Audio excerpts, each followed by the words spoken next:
Lotaria Kombëtare ka mbyllur mbrëmjen e së dielës javën e 3 të promocionit të makinave. Fati ka buzëqeshur qytetit të Gramshit, ku është plotësuar edhe bileta fituese e makinës Volkswagen Tiguan. Bileta është plotësuar nga zoti Izet Hoxha, i cili është bërë fituesi një makine të re me 0 kilometra, të dhuruar nga Lotaria Kombëtare. Mes mira e mira të çmimeve, gjatë këtyre 3 javëve janë dhuruar edhe 3 makina fantastike. Jemi këtu me drejtorin e përgjithshëm të Lotarisë Kombëtare, zotin Peter Simoner. Faleminderit Rodina. I'm very happy to hand over the key for... Jam shumë i lumtur që po dorëzoj çelësat e një makine të re me 0 kilometra fituesit ton.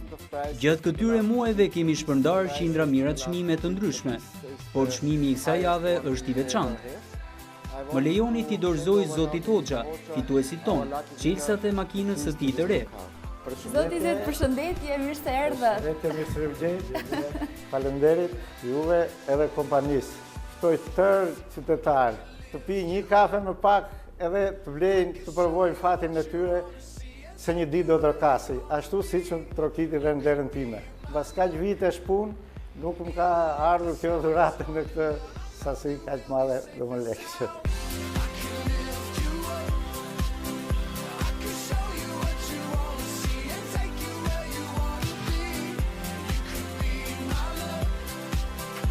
Fituesi i tretë u përzjodh nga sistemi kompjuterik mes parashikimeve të luajtura gjatë 3 javëve të promocionit, nga data 11 nëntor deri më datë 1 dhjetor.